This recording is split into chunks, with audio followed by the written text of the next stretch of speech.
Welcome to my YouTube channel ఎగ్నా educational zone. AP ప్రభుత్వ super 6 హామీ తల్లికి వందనం. కుటుంబంలో ఒక్కరికైనా లేక ప్రభుత్వ పాఠశాల విద్యార్థులకా? క్లారిటీ ఇచ్చిన ప్రభుత్వం. ఆ వివరాలేంటో ఒకసారి ఈ వీడియోలో చూసేద్దాం. ఏపీ ప్రభుత్వం తల్లికి వందనం పథకం అమలుపై స్పష్టత ఇచ్చింది. పథకం అమల్లో భాగంగా తాజాగా ప్రభుత్వం మార్గదర్శకాలను జారీ చేసింది. అందులో పేర్కొన్న అంశాలపైన విమర్శలు మొదలయ్యాయి. ఎన్నికల ప్రచారంలో ఒక్క తల్లికి ఎంతమంది పిల్లలు ఉంటే అందరికీ పథకం అమలు చేస్తామని కూటమి నేతలు హామీ ఇచ్చారు. జీవోలో అందుకు భిన్నంగా ఉంది. విమర్శలు రావడంతో ప్రభుత్వం ఇప్పుడు దీనిపైన పూర్తి క్లారిటీ ఇస్తూ ప్రకటన జారీ చేసింది. ఏపీ ప్రభుత్వం తాజాగా తల్లికి వందనం పేరుతో బడులకు వెళ్లే విద్యార్థుల తల్లులకు 15,000 రూపాయల చొప్పున ఇచ్చేలా ప్రకటించిన హామీ పైన తాజాగా మార్గదర్శకాలు జారీ చేసింది. అందులో కొన్ని సందేహాలు చర్చగా మారుతున్నాయి. రాజకీయంగానూ విమర్శలకు కారణమయ్యాయి. దీంతో ప్రభుత్వం దీనిపైన స్పష్టత ఇచ్చింది. తల్లికి వందనం పథకం మార్గదర్శకాలను ఇంకా ఖరారు చేయలేదని పాఠశాల విద్యాశాఖ ప్రకటించింది. ఈ పథకం కింద 15,000 రూపాయలు రావాలంటే ఇవే మార్గదర్శకాలంటూ సోషల్ మీడియాలో జరుగుతున్న తప్పుడు ప్రచారాన్ని నమ్మవద్దని కోరింది.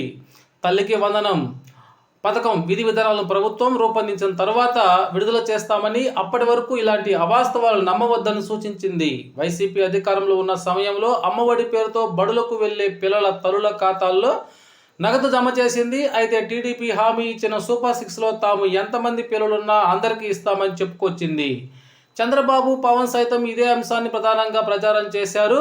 ఈ పథకం అమలుకు సంబంధించి ప్రభుత్వం తాజాగా జీవో నెంబర్ 29ని విడుదల చేసింది. ఎన్నికల సమయంలో ఒకే కుటుంబంలో ఎంతమంది పిల్లలు ఉంటే అంతమందికి అమలు చేస్తామని చెప్పి జీవోలో ఈ విధంగా ప్రస్తావన చేయటం పైన ఇప్పుడు లబ్ధిదారుల్లో చర్చ సాగుతోంది. ఎన్నికల హామీని విస్మరించేలా ప్రభుత్వం జీవో ఉందంటూ విమర్శలు మొదలయ్యాయి.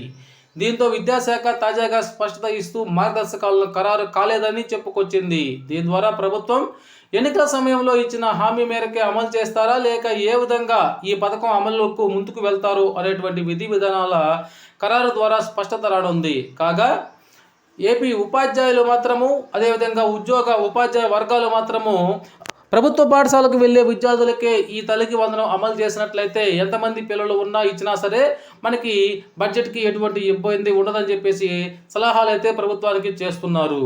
అయితే పూర్తి సమాచారం వచ్చిన తర్వాత మనకు విషయం తెలుస్తుంది మిత్రులారా. Okay friends, thank you for watching my videos.